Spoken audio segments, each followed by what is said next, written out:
please. Nice to see you too. Oh my God.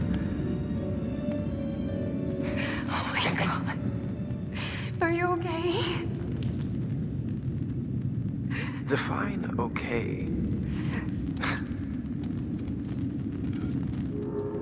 Jesus, Jess. What the hell happened to you? By the window, and there was all this glass, and it was in the snow, and then it was moving so fast. Fuck. And then I was, There's something been going on tonight. Someone really fucking with us up here. No.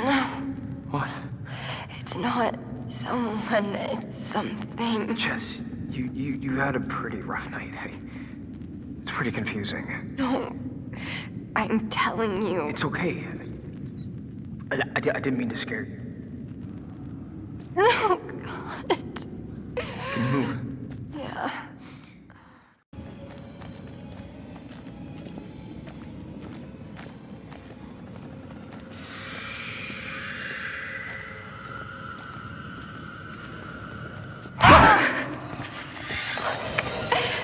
Jess.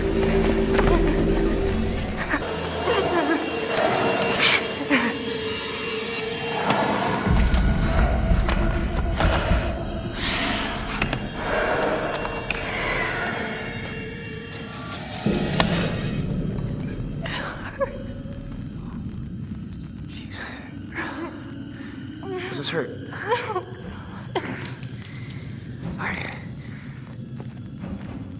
All right. Let's go. We gotta do this. Get out of here. Come on. Jess, come on. Come on, come on, come on. Jess! Jess, come on.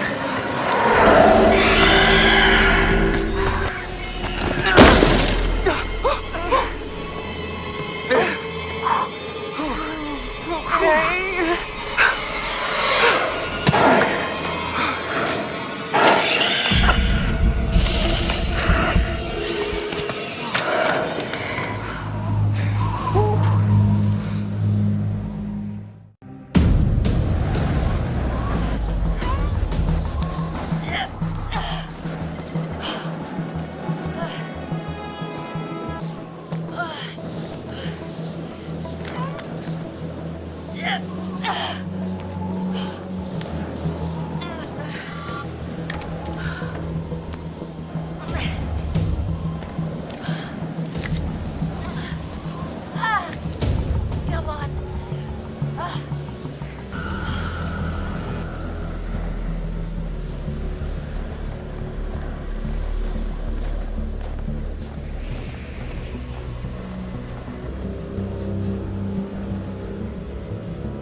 look terrible.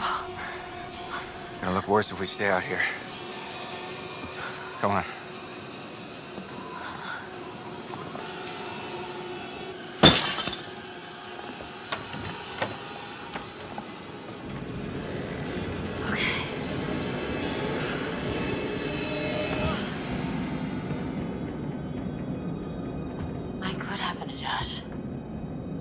Got him. God, what an awful way to go.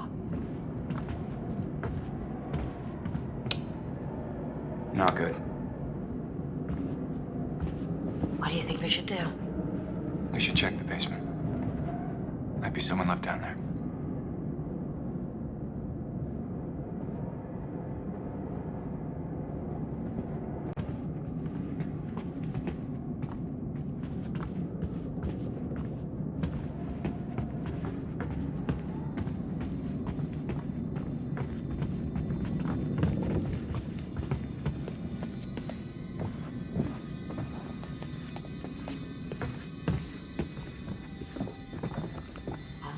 How do you rate our chances of survival? I'm trying not to think about it.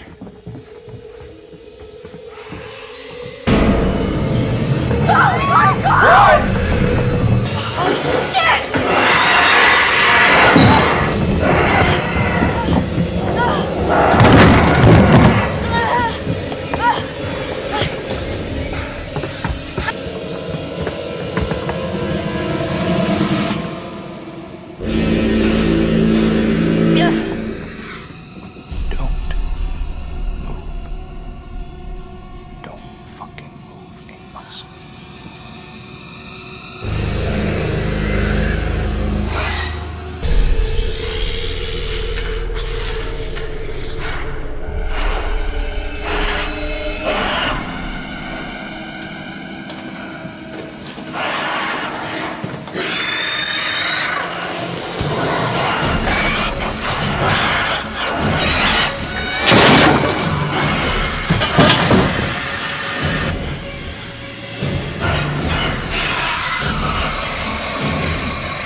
held it right up to my face. Right here, right in front of my nose, and he could have shot me. He almost shot me. That was quick. I mean, you go out with a guy for however long and you think you know him, but man, this one really takes the cake. Josh helped us. And then... Fuck, man. that thing, okay, the Wendigo, it came out of the darkness and just, I don't know, I heard screaming, I got out of there. There's no point in both of us dying.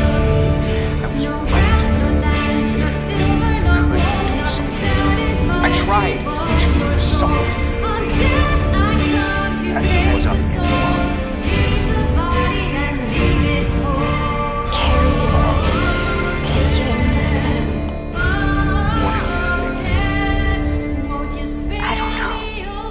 I don't know. I thought we were close. After his sisters disappeared, he'd come and talk to me. He said I was the only one who understood him. I thought we had a connection. What is this that I can see with eyes Fine. stained all the music? I said I'm fine. When God is You bring him in big brain next? Can kick him around a bit, please? Big brain, Mrs. Muscle Brawn, Matt the Incredible Sulk. Oh, no, nothing important except, how he basically left me to die up on a freaking tumbling tower like a world-class douche novel. He's out of his fucking mind. He wanted to hurt us. Okay? And I thought he was the one who attacked Jess. You need to listen to me. I don't care if you believe me or not. Doesn't matter because you will. You need to go down to the mines. What's in the mines, Sam? I've seen what's down there, and I'd give anything to unsee it.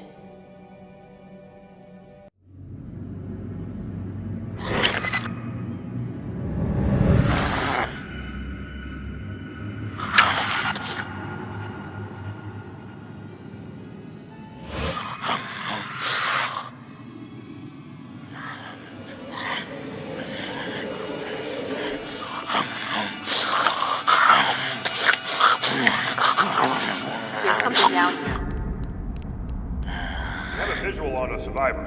One survivor, repeat. Is that? Oh, fuck! Stay back! Stay back! No! Stay back!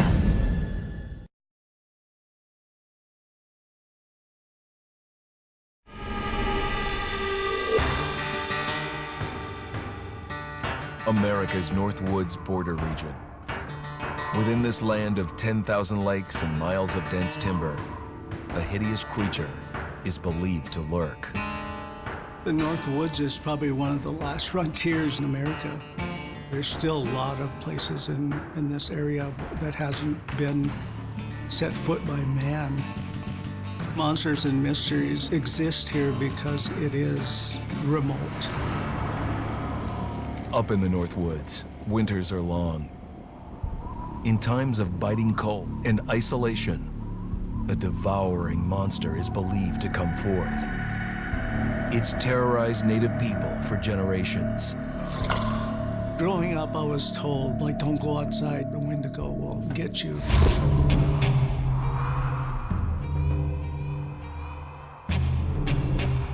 Among the traditions of the northern Algonquin tribes is the Wendigo, a monster that can seize hold of a person to carry out its hunger for human flesh.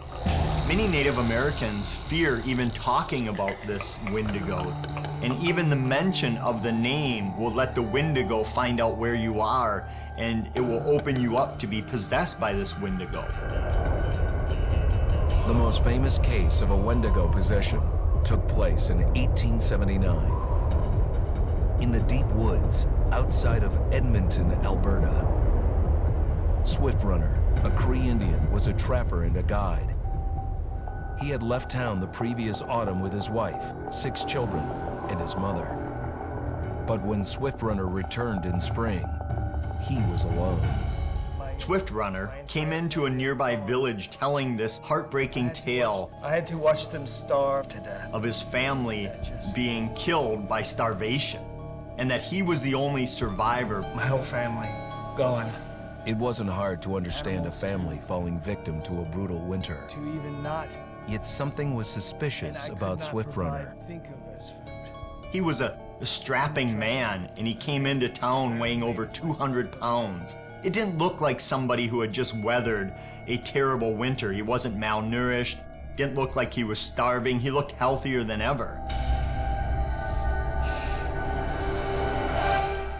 After a few nights, it became clear that something was wrong.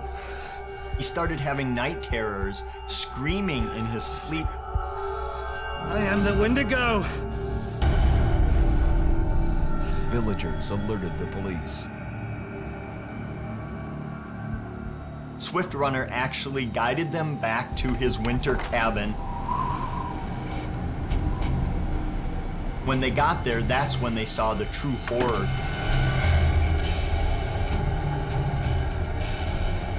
Human skulls were scattered around, many bones, some of which had been snapped in half and the marrow inside had been drained. They had never seen anything like it. Swift Runner had killed his entire family, shooting them, hitting them with an axe, strangling, and then eating most of their bodies.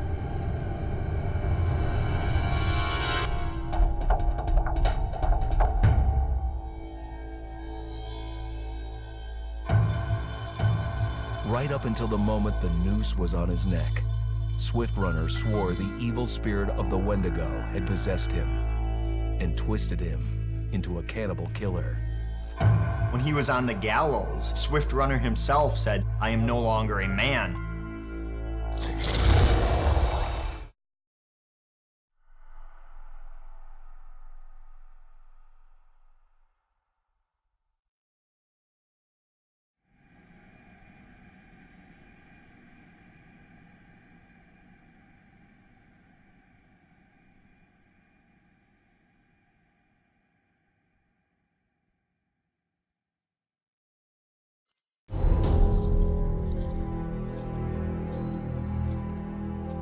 Just move over there. Go on, move.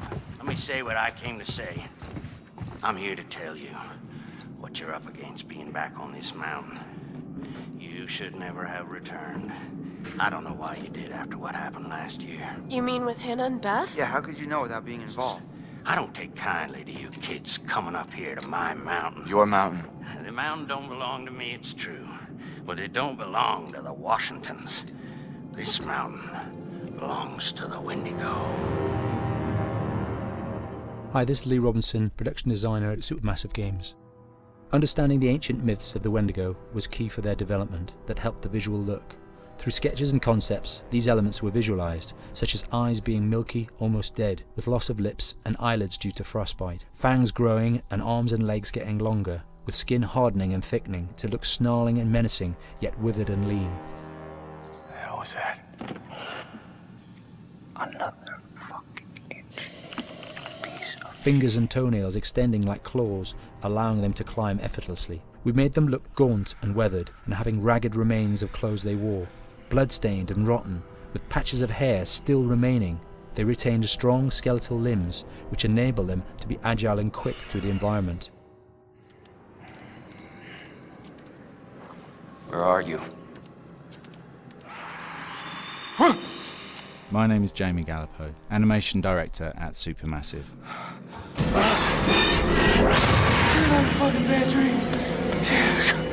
The overall direction on the creature was to be very strong, to be extremely fast. We wanted a spider-like movement to the creature. 1 minute scampering to leaping and then crawling, almost instantaneous. And finally, we wanted the creature to have this real, uncontrollable thirst for flesh.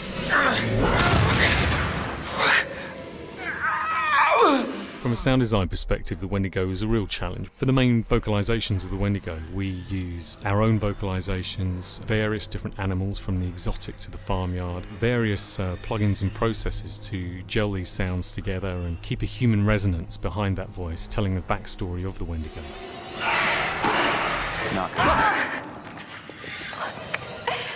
During the chase sequences, the anger of the Wendigo is felt by encircling breaths, screams and screeches that essentially chase you as you're being chased by the Wendigo.